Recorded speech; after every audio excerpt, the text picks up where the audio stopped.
Meus amados e queridos irmãos, hoje na Igreja Adventista, falar em vida plenamente libertada do pecado é considerado uma heresia. A grande maioria dos membros da nossa igreja acreditam que continuaremos pecando até Jesus voltar.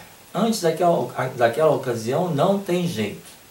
E isso lhes é ensinado pela grande maioria dos líderes da nossa igreja que também pensam assim. Nós vemos líderes renomados da nossa igreja defenderem esse pensamento. Publicam livros, revistas, fazem sermões, publicam sermões nas redes sociais. Como sendo muito respeitados, parece assim que o que eles estão falando é a voz da igreja, é a verdade, né? Então, o doutor fulano de tal falou, ele é a verdade, ele é muito respeitado, então os membros acatam aquilo como sendo verdade. O João Ninguém aqui falou algo que é contrário ao que o doutor falou, então João Ninguém aqui é um herege. Mas irmãos, não deve ser assim, sabe? Nós devemos ser bereanos, estudar, avaliar, mesmo o que um doutor falou, precisa ser analisado. O que Paulo era um mestre em teologia, um apóstolo consagrado falava, os bereanos avaliavam para ver se era aquilo mesmo. E nós devemos também agir assim, certo? Mas esses teólogos, irmãos, nós vamos dar um exemplo aqui do que acontece, do que está acontecendo, né? Do tratamento, de como que as coisas estão vindo lá de cima e estão sendo manipuladas para que uma verdade seja escondida, certo? Nós vamos dar um exemplo de como agiu um teólogo adventista para que a gente tenha uma visão geral do que está acontecendo na sua maioria também. Em 2014, a meditação matinal escrita foi escrita pelo pastor Almin Rodor. O pastor Almin Rodor é um desses teólogos que, olha, faz ataques assim, sabe, ferozes mesmo contra as pessoas que acreditam na plena libertação do pecado. Vejam aqui na página 160, por exemplo, olha o que ele fala dos perfeccionistas. O erro perfeccionista não é ser radical, mas não ser radical bastante e contentar-se com muito pouco.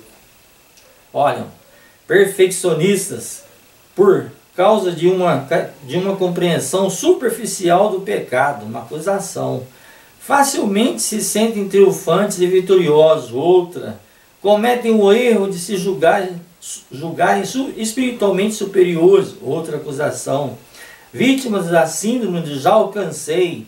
Outra, conclui que em algum momento alcançarão um estágio de impecaminosidade absoluta e serão tão santos que não mais precisarão de Cristo. Essa última aqui é mais cabulosa, né, irmãos? Irmão, eu não tenho um conceito superficial de pecado. Pecado é condição.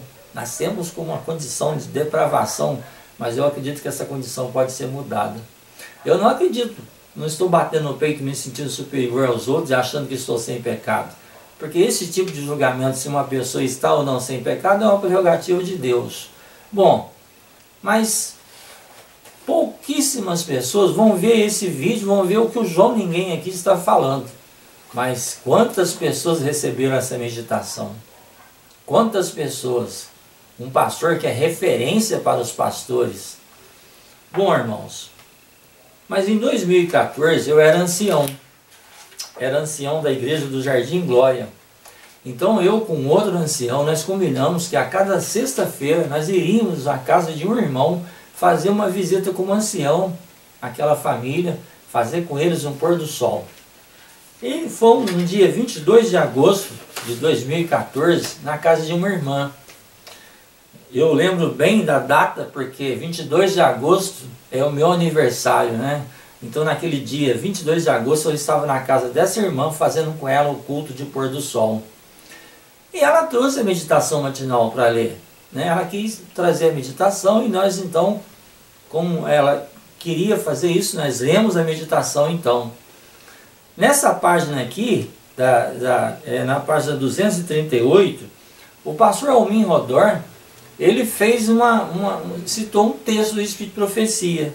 E aqui na página, no contexto aqui da página, é a natureza de Cristo, na encarnação. Então, como ele é contrário ao pensamento de plena libertação do pecado, o raciocínio dele aqui é chegar à conclusão, olha, existe um grande contraste entre Cristo e nós. Nós precisamos compreender esse contraste. Tipo, viver como Jesus viveu para esses homens é uma heresia das heresias, certo? Para eles isso é impossível mesmo, certo? Jesus como modelo, como exemplo de como nós devemos viver, eles fazem críticas ferozes a quem acredita nessa possibilidade. Muito embora 1 João 2,6 fala, né, que aquele que diz que está nele também deve andar como ele andou, mas não acredita nessa possibilidade.